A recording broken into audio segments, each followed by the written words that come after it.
Good morning students. आज हम BCom part first में एबीएसटी का सेकंड पेपर बिजनेस स्टैटिस्टिक्स में स्टैटिस्टिकल एवरेजेस कर रहे हैं। इसमें अब आज हम करेंगे थर्ड एवरेज बहुलक या मोड। इससे पहले हम अर्थमेटिक मीन, मीडियन और मीडियन से रिलेटेड दूसरे मेजरमेंट्स हैं वो सब कर चुके हैं। पहले बहुलक को समझते हैं कि बहुलक क्या है। तो जैसा इसका नाम है कि ऐसा मूल्य जो कि श्रेणी में बहुतायत से, बहुलता से, अधिकता से आता है, वो चर मूल्य बहुलक कहलाता है। यानी कि जो बहुलक मूल्य है उसके आसपास में ज्यादा से ज्यादा, या यूं कहे कि सबसे अधिक आवृत्तियों का जमाव होता है। सबसे ज्यादा आवृत्ति उसके आसपास में होती है, या बहुलक मूल्य की आवृत्ति सबसे ज्यादा होती है, तो वो बहुलक का मूल्य कहलाता है। अब इसको कैलकुलेट कैसे किया जाता है, देखिए। बहुलक को ज्ञात करने के लिए वही है कि सबसे पहले तो हमें श्रेणी देखनी होती है, क्योंकि यदि व्यक्तिगत श्रेणी है तो उसके हिसाब से हमें बहुलक की गणना करनी होगी। खंडित और अखंडित है तो उसके हिसाब से करनी हो। तो इसकी गणना करने के लिए सबसे पहले हम देखते हैं कि यदि व्यक्तिगत श्रेणी है तो व्यक्तिगत श्रेणी में जो पहला मेथड है वो है निरीक्षण द्वारा। अब निरीक्षण द्वारा से यहाँ पे क्या मतलब है कि केवल हमें ऑब्जर्व करना है, इंस्पेक्शन करना है जो मूल्य हमें दे रखे हैं, और हम ये देख लेंगे कि जो मूल्य सबसे ज्यादा बार, जो बार बार आया है मूल्य, तो उनमें कौन सा ऐसा मूल्य जो सबसे ज्यादा बार आया, वही मूल्य बहुलक का मूल्य कहलाएगा। तो जैसे देखिए ये एग्जांपल, ये फर्स्ट जो है कि इसमें बहुलक हमें ज्ञात करना है 35265952862362354, ये मूल्य हमें दे रखे हैं। तो इसमें देखिए 3 को हम देखते हैं, सबसे पहले 3 दे रखा है तो 3 इस पूरी श्रेणी में 2 बार आया। फिर हम देखते हैं 5 को, 5 आया 1 2 3 4 बार आया। फिर हम 2 को देखते हैं, 2 आया है 3 बार। 6 आया है 2 बार। फिर 5 हम कर चुके, 9 एक बार ही आया, 8 एक बार ही आया है, और 7 एक बार। तो अब इन सब में जो सबसे ज्यादा बार मूल्य आया है वो क्या है, 5, क्योंकि 5 कितनी बार आया है, 4 बार आ रहा है। तो इसका मतलब बहुलक का मूल्य जो है वो 5 है। मोड, बहुलक को हम जेड के द्वारा दर्शाते हैं, कैपिटल लेटर जेड, तो बहुलक का मूल्य है 5। सेकेंड वाला एग्जांपल देखिए, 80 110 40 30 20 50 100 60 40 10 100 80 120 60 50 70, ये मूल्य आपको दिए हुए हैं। तो इसमें भी देखिए कौन सा मूल्य सबसे ज्यादा बार रिपीट हो रहा है। तो इसमें हम देखते हैं 80 है, 80 2 बार आ रहा है। फिर 110 है, ये एक ही बार है। फिर 40 देख रहे हैं तो ये 2 बार आ रहा है। फिर 30 को देखते हैं तो 30 तो एक ही बार आया है। फिर 20 है, 20 एक ही बार दिखाई दे रहा है। फिर 50 है, 50 2 बार आ गया है। 50 के बाद 100 है, ये एक ही 2 बार है 100 भी। 60 है, 2 बार है। 40 हम कर ही चुके हैं। 10 है, एक ही बार है। 100 कर चुके, 80, 120 एक ही बार है, 70 भी एक ही बार। तो इसमें 40 50 60 80 और 100 ये सब 2 2 बार आए हैं। तो ये सारे मूल्य बहुलक मूल्य, तो यहाँ पे 5 बहुलक शो हो रहे हैं। मल्टी मॉडल इसको हम कह सकते हैं। तो इस तरह से यदि श्रेणी है जिसमें कई सारे बहुलक दिखाई दे रहे हैं, तो इस स्थिति में हम कहेंगे कि यहाँ पे कोई भी एक मूल्य अपने आप में बहुलक का मूल्य नहीं है, प्रॉपर बहुलक इसमें नहीं है, क्योंकि कई सारे मूल्य जो है बहुलक के मूल्य हैं। दूसरा तरीका है व्यक्तिगत श्रेणी में, यदि हम व्यक्तिगत श्रेणी को कन्वर्ट कर लें या तो खंडित में या फिर कंटिन्यूअस सीरीज में, सतत श्रेणी में, तो परिवर्तित करके फिर जिसकी फ्रीक्वेंसी सबसे ज्यादा होगी वही मूल्य बहुलक का मूल्य कहलाएगा। तो इसको भी आप इस एग्जांपल से समझिए। देखिए 15 वर्षों की वार्षिक मृत्यु दर प्रति हजार में हमें दे रखी है और बहुलक का निर्धारण करना है। तो देखिए 11.1 है, 10.9, 10.7, 11.1, 10.9, 11.6, 11.3, इस तरह से सारे मूल्य आपको दे रखे हैं। तो पहले तो इन सबको हम असेंडिंग ऑर्डर में अरेंज कर लेते हैं, फिर इनको हम कन्वर्ट करेंगे खंडित श्रेणी में। तो इसमें जो-जो मूल्य आए हैं उनको हम असेंडिंग ऑर्डर में करते हुए लिखेंगे। तो सबसे छोटा मूल्य इसमें 10.4 है, उसको डेथ रेट वो ले लेंगे सबसे पहले। उसके बाद 10.5 है, 10.6 है, 10.7 भी है, 10.9 है, 11.1, 11.3 और 11.6। अब इनको हम ये भी देख लेंगे कि 10.1 10.4 जो है वो कितनी बार आया है? एक ही बार आया है। पूरा इसको देखेंगे आप, फिर देखेंगे 10.5 ये भी एक ही बार आया है। 10.6 जो है वो देखिए 4 बार आया है। फिर 10.7 2 बार, 10.9 3 बार आया है, 11.1 2, फिर 1-1 11.3 और 11। तो यहाँ पर देखिए सबसे ज़्यादा बार 10.6 4 बार आया है। तो इसका मतलब जो बहुलक डेथ रेट है, मॉडल डेथ रेट है वो है 10.6। तो हमें देखना तो ज़्यादा क्या है, फ्रीक्वेंसी को देखना, हाईएस्ट फ्रीक्वेंसी, और आंसर हमारा बहुलक का मूल्य होगा उसके सामने वाले मूल्यों में। तो 10.6 हमारा आंसर होगा। तो ये तो हमने खंडित श्रेणी में परिवर्तित करके दिया। यदि बहुत सारे मूल्य हैं तो हम उसको सतत श्रेणी में भी कन्वर्ट कर सकते हैं। उसमें सतत श्रेणी का मतलब कि 0 से 10, 10 से 20 इस तरह से ग्रुप में कर सकते हैं, और उसके बाद फिर जो आगे की प्रोसेस, जब आगे हम सतत श्रेणी में कैसे बहुलक कैलकुलेट करते हैं वो करेंगे। तो पहले कन्वर्ट करना, फिर उस तरह से उसको सॉल्व करना। एक तरीका जो और है तीसरा, वो है माध्यों के औसत अंतर संबंध द्वारा। जो 3 मेन माध्य हैं, अरिथमेटिक मीन, मीडियन और मोड, अंकगणितीय माध्य, मध्य का और बहुलक, ये तीनों। इन तीनों का जो आपस में संबंध है कि कौन किसके कितने हिस्से के बराबर है, कितना डिफरेंस है इन तीनों में आपस में, किस का डिफरेंस कितने के डिफरेंस के बराबर, तो ये जो अंतर संबंध है, इंटर रिलेशनशिप, इसके आधार पर भी कर सकते हैं। तो इनकी जो रिलेशनशिप है, मीन, मीडियन और मोड। मीन को हम एक्स बार से दिखाते हैं, मीडियन को एम और मोड को जेड से। तो मीन, अरिथमेटिक मीन और मोड, इन दोनों का जो डिफरेंस है, इन दोनों का जो अंतर है, वो अरिथमेटिक मीन और मीडियन, इन दोनों के डिफरेंस के 3 गुने के बराबर होता है।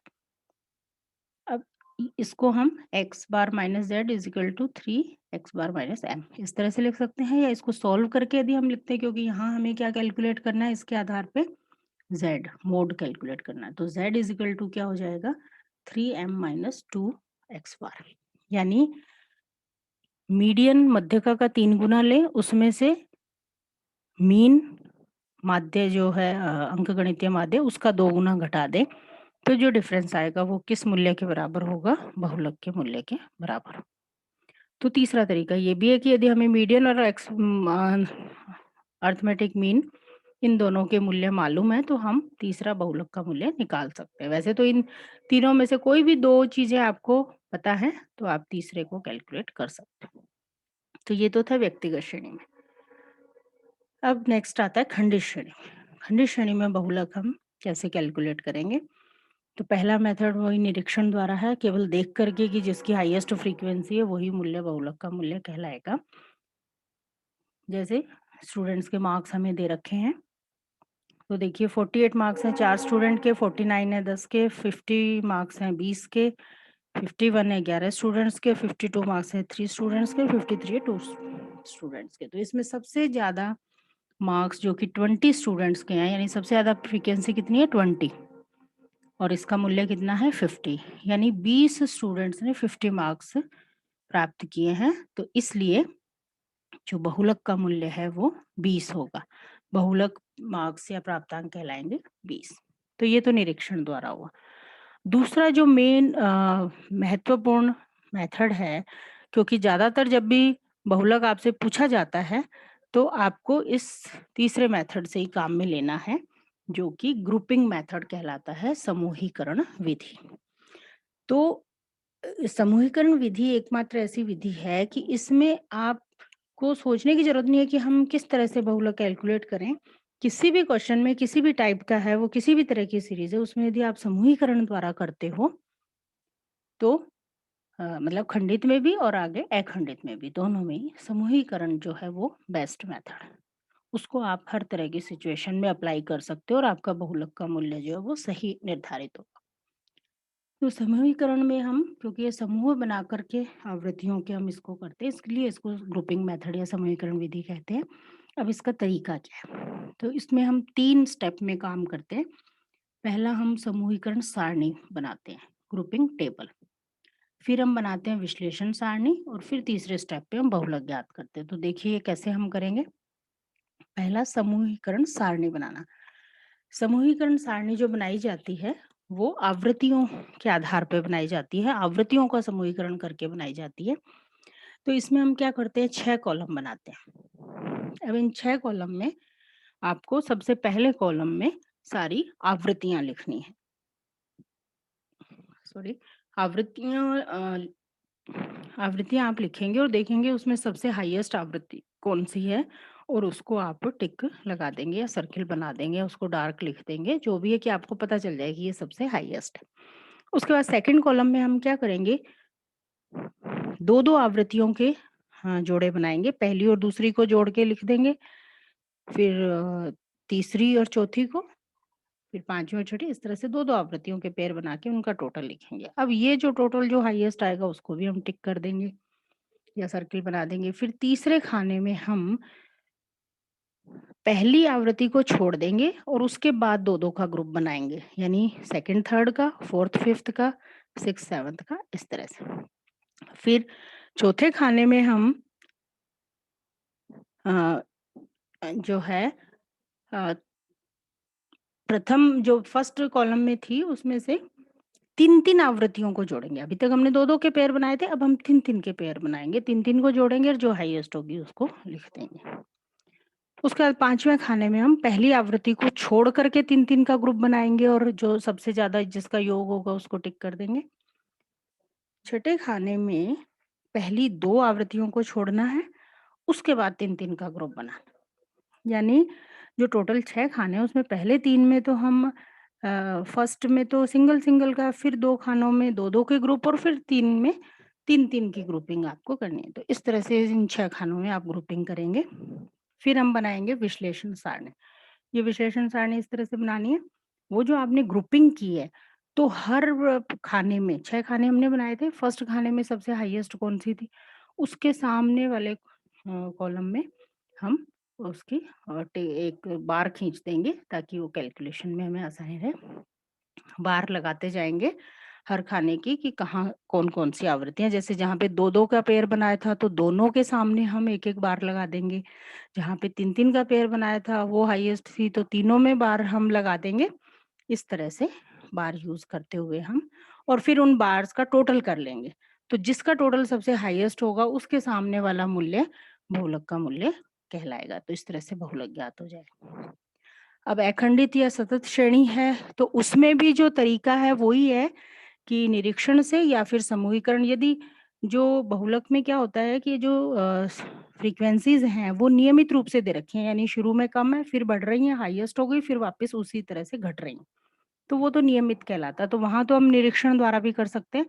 पर यदि थोड़ा हमें कन्फ्यूज़न लग रहा हो तो समूहीकरण विधि बेस्ट है, उसमें हम आसानी से बहुलक वर्ग का चुनाव कर सकते हैं। तो खंडित श्रेणी में तो सीधे हमारे आंसर आ जाएगा जो हाईएस्ट होगा, लेकिन अखंडित श्रेणी में ग्रुप आएगा, बहुलक वर्ग आएगा। अब उस बहुलक वर्ग में से आंसर कौन-सा है वो हमें निकालना होगा। तो इसमें भी समूहीकरण विधि या निरीक्षण विधि से हम पहले करेंगे, लेकिन उसमें बहुलक वर्ग शो होगा। तो वर्ग में से अब हमें आंसर निकालना है, तो उसके लिए हमें एक फ़ॉर्मूला यूज़ करना पड़ेगा। यदि श्रेणी आरोही क्रम में है, जनरली आरोही में ही होती है, तो हमें फ़ॉर्मूला Z बहुलक is equal to L1 lower limit plus delta 1 upon delta 1 plus 2 into i. तो L1 लोअर लिमिट हो गई, आई का मतलब क्लास इंटरवल। अब डेल्टा का क्या मीनिंग है? डेल्टा 1 का मतलब है कि जो बहुलक वर्ग आया है वो उसकी आवृत्ति और उससे पहले वाले ग्रुप की आवृत्ति, इन दोनों का डिफरेंस। और डेल्टा 2 का मतलब है बहुलक वर्ग और उसके बाद वाले वर्ग की आवृत्ति का डिफरेंस। तो ये आरोही क्रम में तो ये फ़ॉर्मूला यूज़ करना है, यदि अवरोही क्रम है, अवरोही क्रम में L2 माइनस करना है, बाकी फ़ॉर्मूला सेम ही है। ये यहाँ आरोही गलत लिखा है, ये अवरोही क्रम आएगा। तो ये फार्मूला यूज़ कर सकते हो। अब इसमें बहुलक वर्ग वाली जो आवृत्ति है उसको हम F1 बोलते हैं, बहुलक वर्ग से पहले वाले वर्ग की आवृत्ति को हम F0 बोलते हैं और बाद वाली आवृत्ति को F2 बोलते हैं। तो देखिए डेल्टा 1 का अंतर है F1 और F0 का, यानी बहुलक वर्ग और उससे पहले वाली आवृत्ति का अंतर। इसमें प्लस माइनस ध्यान नहीं रखना है, केवल हमें डिफरेंस लेना है। कौन सा मूल्य ज़्यादा कम है इससे फ़र्क नहीं पड़ेगा, सिर्फ डिफरेंस लेना है, प्लस माइनस को इग्नोर करना है। और डेल्टा 2 का मतलब F1 माइनस F2 यानी कि बहुलक वर्ग की आवृत्ति और इससे बाद वाले वर्ग की। अब इसको समझने के लिए हम एक सम करते हैं। ये देखिए निम्नलिखित समंकों से बहुलक की गणना करें। तो मार्क्स दिए हुए हैं आउट ऑफ 50, 5-5 के डिफरेंस से वर्ग दिए हुए हैं हमें। 0 से 5, 5 से 10, 10 से 15, 15 से 20, 20 से 25, 25 से 30 और 30 से 35। और नंबर ऑफ स्टूडेंट 3, 10, 22, 14, 4, 2 और 1। तो देखिए इसमें ये आवृत्ति जो है नियमित रूप से ही चल रही है, पहले कम है फिर बढ़ रही है, हाईएस्ट हो गई 22 और फिर कम हो रही है। तो यहाँ निरीक्षण से भी हमें पता चल रहा है कि जो बहुलक वर्ग है वो 10 से 15 है, यानी 22 आवृत्ति वाला। और इसी को यदि हम करते हैं यदि ग्रुपिंग मेथड से करते हैं तब भी यही आएगा। तो ग्रुपिंग मेथड तो एक तरह से यूनिवर्सल है कि उसको आप कहीं पर भी यूज़ कर सकते हो। तो इसको हम बाय इंस्पेक्शन भी ये 10 से 15 ही ग्रुप आ रहा है, लेकिन यदि इसको ग्रुपिंग से करेंगे तो कैसे करेंगे देखिए, और उसमें भी कैसे यही हमारा आएगा बहुलक वर्ग। देखिए ग्रुपिंग मेथड इससे आपको समझ में आएगा, क्योंकि ग्रुपिंग मेथड को आप आँख बंद करके किसी भी क्वेश्चन पे अप्लाई कर सकते हैं। उसमें फिर आपको सोचना नहीं पड़ेगा कि ये होगा या नहीं होगा इस तरह से। तो ग्रुपिंग टेबल हम बनाएँगे। तो देखिए सबसे पहले नंबर ऑफ स्टूडेंट फ्रीक्वेंसी, इसमें हाईएस्ट फ्रीक्वेंसी है 22, तो इसको 22 को आपको टिक करना है। फिर उसके बाद में देखिए 2-2 के जोड़े हमने बनाए सेकंड कॉलम में, 3 और 10 को जोड़ा, 22 और 14 को जोड़ा, 4 और 2 को और फिर 1 बचा उसको छोड़ दिया। तो इसमें हाईएस्ट है 36, ठीक है। तीसरे ग्रुप में हमने फर्स्ट 3 को छोड़ दिया ग्रुप फ्रीक्वेंसी को, 10 और 22 को जोड़ा, 14 और 4 को जोड़ा, 2 और 1 को जोड़ा, तो इसमें हाईएस्ट है 32 जोड़, ठीक है। फिर देखिए फोर्थ में हमने 3-3 को जोड़ लिया है, 3, 10 और 22, इन तीनों मूल्यों को जोड़ा, 14, 4 और 2, तो देखिए इसमें हाईएस्ट है 35। फिर फिफ्थ कॉलम में पहली फ्रीक्वेंसी 3 को छोड़ दिया हमने, 10, 22 और 14, इन तीनों को जोड़ा, 46 आ गया, 4, 2 और 1 को जोड़ा, 7 आ गया। अब इसमें भी हाईएस्ट कितना है 46 है। फिर लास्ट में शुरू की 2 फ्रीक्वेंसी को हमने छोड़ दिया, 3 को भी छोड़ दिया, 10 को भी, 22, 14 और 4 को जोड़ा जो कि है 40, और आगे ग्रुप बनेगा नहीं तो ये 40 ही हाईएस्ट कहलाएगा। तो ये तो ग्रुपिंग टेबल हो गई, 6 कॉलम हमने बना लिए। अब जो एनालिसिस टेबल बनानी है वो देखिए कि इन्हीं 6 कॉलम के आधार पर ही है ये बनेगी। जो फर्स्ट पहला कॉलम था उसमें हाईएस्ट थी 22, यानी 10 से 15 वाला ग्रुप। तो इसके सामने हम एक लाइन खींच देंगे पहले ग्रुप के आधार पे, ये सबसे हाईएस्ट है 22। फिर उसके बाद में सेकंड में 36 हाईएस्ट था, 36 में हमने 22 और 14 जोड़ा था, तो एक लाइन हम 22 के सामने खींच देंगे, एक लाइन हम 14 के सामने, यानी 10 से 15 और 15 से 20 दोनों ग्रुप के सामने एक-एक लाइन हमने खींच दी। फिर देखिए हाईएस्ट है 32, ये 5 से 10 और 10 से 15 इन दोनों ग्रुप के सामने हम एक-एक बार खींच देंगे, ठीक है। फिर है 35, 35 में 3, 10 और 22 तीनों फ्रीक्वेंसी शामिल है, यानी 0 से 5 के सामने भी, 5 से 10 के सामने भी और 10 से 15 के सामने भी, यहाँ भी हम लाइनें खींचते जाएंगे। फिर है 46, 46 में 10, 22 और 14 ये तीनों शामिल है, यानी 5 से 10, 10 से 15 और 15 से 20 इन तीनों के सामने एक-एक लाइन हो गई। फिर है 40, 40 में 22, 14 और 4 शामिल है, तो 10 से 15, 15 से 20 और 20 से 25 इन तीनों के सामने एक-एक लाइन खींच दी।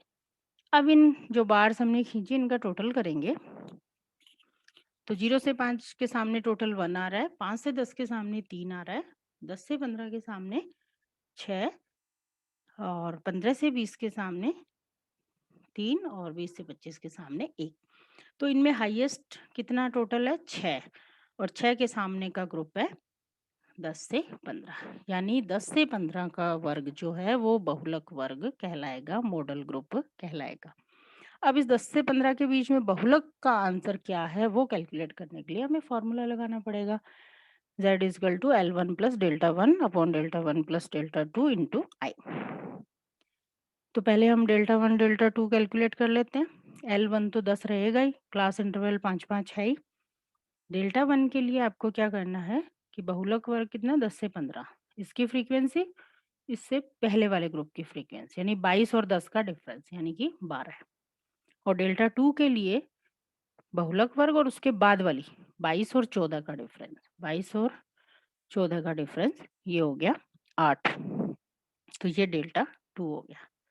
अब इसकी वैल्यूज हम पुटअप करेंगे फॉर्मूले में। L1 10 प्लस डेल्टा 1 12, नीचे delta 1 plus delta 2 12 plus 8 into class interval 5। इन सबको हम सॉल्व करेंगे, 12 और 8 को जोड़ लेंगे 20 हो गया, इसको तो डिवाइड कर देंगे फिर 5 से मल्टीप्लाई कर देंगे, तो ये आ गया 10 प्लस 3 यानी 13। तो मॉडल हमारा मॉडल मार्क्स बहुलक प्राप्तांक जो है वो 13 कहलाएंगे। तो इस तरह से बहुलक वर्ग 10 से 15 आया और हमारा जो आंसर है वो 13 आया। तो हमारा आंसर इस 10 से 15 ग्रुप के बीच में ही होना चाहिए, ये आपको अपना चेक कर लेना चाहिए, क्योंकि यदि इससे बाहर आता है तो आपने कैलकुलेशन में कोई गलती की है। तो ये ग्रुपिंग मेथड से इस तरह से हम बहुलक कैलकुलेट कर सकते हैं। अब कई बार कुछ विशेष परिस्थितियां हो जाती हैं तो उनमें आपको बहुलक कैसे कैलकुलेट करना है, तरीका तो वही रहेगा कि आपको श्रेणी देखनी होगी, उसको प्रॉपर करना होगा। जैसे समावेशी श्रेणी दी है तो पहले उसको अपवर्जी में कन्वर्ट कर लेंगे और फिर सॉल्व करेंगे। असमान वर्ग विस्तार दे रखे हैं तो जितना पॉसिबल हो उसको समान वर्ग विस्तार में कन्वर्ट कर लेंगे, और पूरी श्रेणी को समान में कन्वर्ट करना संभव नहीं हो तो बहुलक वर्ग और उससे पहले वाली उस बाद वाली उसके आसपास वाले वर्गांतर यदि सेम है तो हम बहुलक कैलकुलेट कर सकते हैं। कई बार हमें क्वेश्चन में मध्य बिंदु मिड वैल्यू दे रखी होती है, केंद्रीय मूल्य दिए हुए होते हैं, तो पहले उनसे हमें वर्ग बनाने पड़ेंगे और फिर आगे प्रोसेस हुई रहेगी। यदि अवरोही क्रम वाली श्रेणी है तो उसमें जैसा ऊपर मैं बता भी चुकी हूँ कि वहाँ पर बाकी सब चीज़ें तो वैसे ही होंगी, लेकिन जो हम फॉर्मूला लगाते हैं L1 प्लस वाला लगाते हैं, यहाँ पे आपको L2 माइनस करना है, यानी अपर लिमिट लेनी है और उसमें से माइनस करना है delta 1 upon delta 1 plus delta 2 into i. बाकी फार्मूला वैसे ही है। कई बार परिस्थिति ये आती है कि हाँ, जो बहुलक वर्ग है वो या तो फर्स्ट वाला ग्रुप ही होता है या लास्ट वाला ग्रुप भी होता है। जनरली ऐसा नहीं होता है, पर यदि किसी क्वेश्चन में ऐसा आ जाता है तो आपको ये करना है कि यदि फर्स्ट ग्रुप में बहुलक आ रहा है तो उससे पूर्व वाले वर्ग की आवृत्ति को 0 मानना है, और यदि अंतिम वर्ग में बहुलक ग्रुप है तो उसके बाद वाली F2 जो है उसको आपको 0 मानते हुए करना होगा। तो जनरली इस तरह से नहीं होता है, पर केवल एक ये समझाने के हिसाब से आपको दिया हुआ। तो थैंक यू।